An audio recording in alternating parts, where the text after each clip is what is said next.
with respect, you are definitely trying to dissemble here, and I'll explain why. I've given you an opportunity to simply say whether you condemn what Hamas did, which, by the way, they have brazenly boasted about. They posted videos celebrating what they did. There is no doubt about what Hamas did. They want you to know what they did. They want me to know that. They want the world to know. They killed Jewish people in the main and in Israel with impunity. 260 people at a music festival, babies, grandmothers. They kidnapped 200 people. God knows what's happened to them.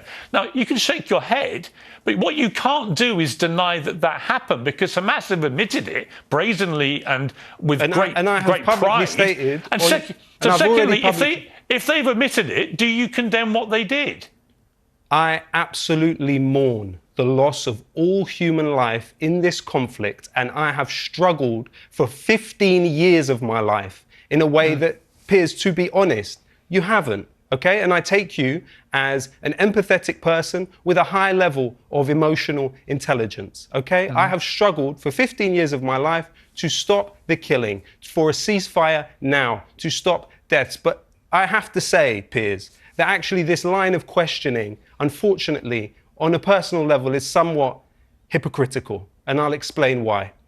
On April 18th, 2022, you said the exact phrase that you feel like Nelson Mandela walking out of prison on the long road to freedom of speech. Today, there is a statue for Nelson Mandela outside Parliament.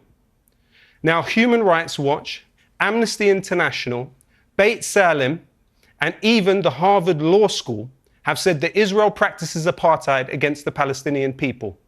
Do you know what the ANC struggle against apartheid entailed?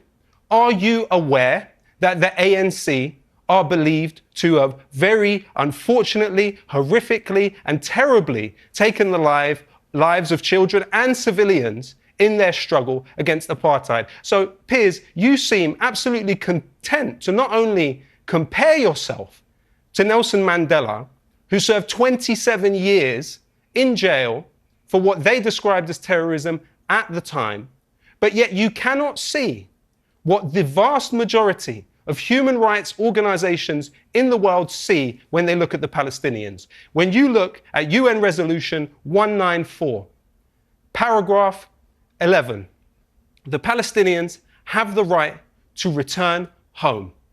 Almost a million of them were displaced in 1948 with the foundation of the State of Israel. And what we are now on the brink of is Palestinians, millions of them, being driven into the Sinai Desert with help of the US Delta Force, yeah, but Lowkey, with help of the British. Let me jump in. An Israeli-manufactured humanitarian catastrophe in Gaza. There is a 23% infant mortality rate in Gaza. Let me say something.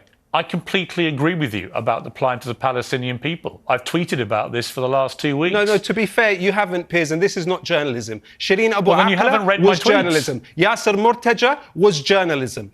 Mu'taz Azaiza, that's journalism. Palestinians are reaching out from the cage that Israel has put them in, and they are trying to speak to the world. Yeah, and they are being met with cold indifference. And I would say to you, Piers, you that gentleman that you've just had on the show, Mark Regev, he belongs in The Hague. David Petraeus, you know, Piers, you made your reputation as opposing the invasion of Iraq.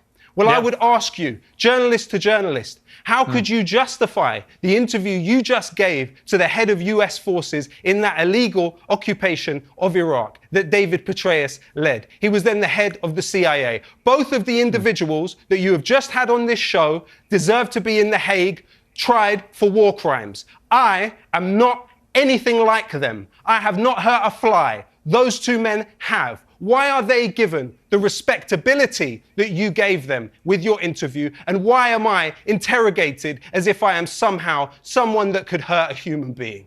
Well, certainly in Mark Regev's case, I pushed him hard on all the positions Israel is currently adopting. That wasn't hard.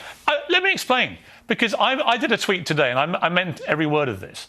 I said, I have great respect for anybody who, in the immediate aftermath of this appalling terror attack, said it was outrageous and appalling. There are right? 1,500 But- now, hang Palestinians on, still under the hang rubble on. in Gaza. Exactly. You've had your say. They're still But under here's the my rubble, problem Piers. with- They're here's still my under the problem. rubble. You're not bringing them I up said with that. I said those whose instinctive reaction was not to feel that, and I think you're one of them, because your reaction was to say the arrogance to think you could keep 2 million people trapped in an open-air prison indefinitely, as if somehow that justified what happened that day. Piers, it didn't Piers, justify Piers, what you know happened that exactly day. what you're doing. And you should be The able... point when that tweet was sent, you had not seen anything had happened. You've had your criticism of me, and that's fine. You're perfectly entitled to it. Like I said to you, or you said about me, I believe in free speech. You're entitled to your opinion of me, of David Petraeus, of Mark Regev. But I'm also entitled to judge you as somebody who did not find it in themselves to express anything involving any outrage or any... I've just expressed it. And Piers, this is not journalism. The idea of us comparing our moral compasses and somehow I have a deficient moral compass. Somehow I am a moral monster. That. You know what's true? You know what's true is I am not. The people that have shown a cold indifference to the ethnically cleansed Palestinians, dispossessed, 1 in 3 every refugee in the world is Palestinian. They are the largest refugee population. Those who have turned a blind eye to their suffering are those that need to be seriously interrogated about their moral compass. And I would ask you before we end the show, I would ask you that I am able to read out the names of the 20 Palestinian journalists that have been killed in Gaza. Because I have 2 more guests. So you're censoring to have 8 minutes for them. We have 4 left. It's 20 journalists. So I'm being censored now. And I'll tell you something else. You're not being censored. This badge, zoom in on this badge. This badge was given to me by an employee of this building who said they were told they could not wear this badge because it was the Palestinian flag. You talk about uncensored. This is censored. I just wish that at the end of the day, we can all come to an agreement that the plight of the Palestinian people should be put on the table. And those in power who could really effect change can get to work and do what they have to do. Because I have seen this kind of circle, right? An incident occurs, and then the issue is brought to the front light, and then people talk about it. They go in and out, in and out, in and out. And after like a couple of months, everything just dies down, and no one is talking about it anymore. And everyone just forget about it. I hope this time will be different, because this Palestinian issue has been on the table, not even on the table, has been boxed and stored for so long. And it was just a matter of time, and it is happening to us right now. So people have to get serious about this. If this issue is not resolved now, believe me, 5, 10, 15 years from now, another incident similar to what happened on the 7th of October will surely happen again. Not that I wish for it. Not that anyone wishes for it. All of us will want peace. But if we do not